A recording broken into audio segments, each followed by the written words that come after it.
രണ്ടാമത് ഞാൻ ഉടമ്പടി പുതുക്കി കഴിഞ്ഞാൽ പിന്നെ എനിക്ക് ദുരിതങ്ങളേ ഉള്ളായിരുന്നു. എന്നും ഓരോ പ്രശ്നങ്ങളും ഓരോ വിഷമങ്ങളും രോഗങ്ങളും എല്ലാം ആയിരുന്നു.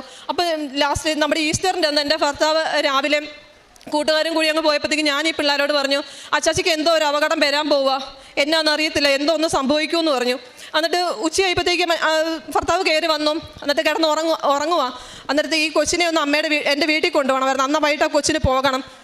അന്നേരത്തേക്ക് ഞാൻ അവളെയും കൊണ്ട് പോകാൻ വേണ്ടി അങ്ങോട്ട് ഇറങ്ങിയപ്പോൾ ഞാൻ ഇങ്ങനെ മനസ്സിലോർക്കും, ഒരു മുറി കണ്ടു. ആ മുറിയിലൊരു കട്ടിലേൽ എൻ്റെ ഭർത്താവ് ഇരിക്കുന്നു. അപ്പോൾ ഞാൻ എന്തോ പറ്റിയപ്പോൾ ഞാൻ തിരിച്ചു വരുമ്പോൾ എൻ്റെ ഭർത്താവിനെ ആശുപത്രിയിലായിരിക്കും കാണുന്നത്, എൻ്റെ വീട്ടിലായിരിക്കും വരുന്ന ഓർത്തുകൊണ്ട് അങ്ങനെ തോന്നി എനിക്ക്. എന്നിട്ട് ഞാൻ ഇറങ്ങിപ്പോയി. ഞാനും കൊച്ചും കൂടെ വീട്ടിൽ ചെന്ന് കയറിയപ്പോഴത്തേക്കും എന്നെ പെട്ടെന്ന് വിളിക്കുക, ജാൻസി മോളെ എൻ്റെ ദേഹം മൊത്തം ചുകരയാടി, എന്നാ പറ്റിയെന്ന് അറിയത്തില്ല, നീ ഒന്ന് ഓടി വരാമോ, ഞാൻ ആശുപത്രിയിലാന്ന്. ഞാൻ അവിടെ ചെല്ലുമ്പോൾ ഞാൻ കണ്ട അതേ മുറിയിൽ എൻ്റെ ഭർത്താവ് കിടക്കുക. ഞാൻ ഇരിക്കുന്നതാണ് കണ്ട, പക്ഷേ അതേ മുറി ഞാൻ കണ്ടിട്ട് പോലും ഇല്ല.